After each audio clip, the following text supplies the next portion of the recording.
Hello again, and welcome back to another one. And the first impressions are out for Kendrick Lamar's new album, and it's well-rounded so far. From positive reactions to attempts to kickstart a cancellation train aimed at the rapper due to some lyrics on the album, and we'll be exploring these initial reactions from fans, including Lupe's reaction so far.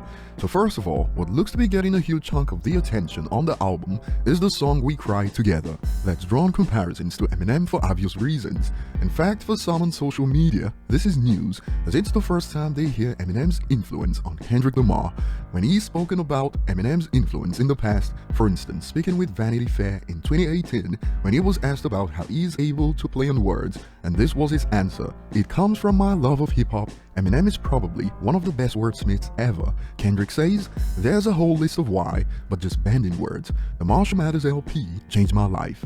And back on topic, on the song We Cry Together, it depicts a toxic relationship, though it's not as gruesome as Eminem's came from MMLP, and it sparked reactions like, "Say what you want, but Kendrick influenced by Eminem on We Cry Together." And more, LOL, Eminem is really Kendrick's GOAT, the influence is mad glaring. And since it's Twitter, these comparisons weren't everyone's cup of tea. Check this out, I see people say you hear a lot of Eminem type-ish on Kendrick's album, and if that's the case, I'm gonna assume everyone on here hates it, LOL. And it had to be said, not if you love Eminem. People get carried away with the hate on Twitter. It certainly doesn't represent the music market at large, and I've spotted some writers/hosts complain about the album, so perhaps we should expect a few mixed reviews. Check this out. It's like Kendrick is trying to do some sort of reflection in some sort of post-2000 Marshall Mathers way, and it's almost admirable, but the delivery is so cringe-worthy because he's clearly anxious about something and has an axe to grind. It's very weird, and I'm so confused. They added Dr. Sebi, Kyrie, Dave Chappelle, Umar Johnson, Bill Maher, Tucker Carlson, Eminem, Dr. Dre, and Joe Rogan must all pay for what they did to Kendrick Lamar. They weren't done? There's just some sick irony in having an entire song about entanglement violence on an album that features and is narrated by a serial harasser. The entire album is just kinda incoherent and all over the place, and I don't really understand what he's trying to accomplish with it.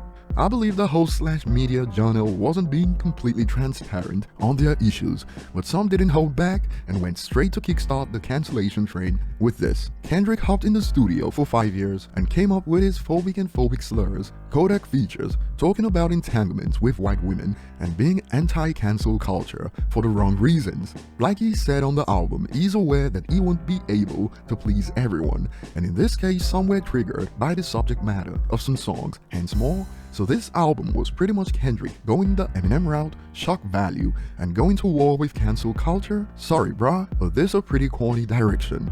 But for those thinking of canceling Kendrick for making songs like King Part 2 or Anti-Diaries, where he dropped a series of F-bombs, Eminem's been used as the standard once again.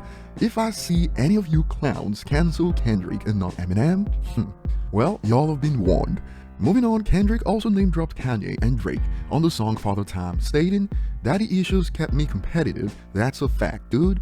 I don't give a F what's the narrative, I'm that dude." When Kanye got back with Drake, I was slightly confused. Guess I'm not as mature as I think, got some healing to do.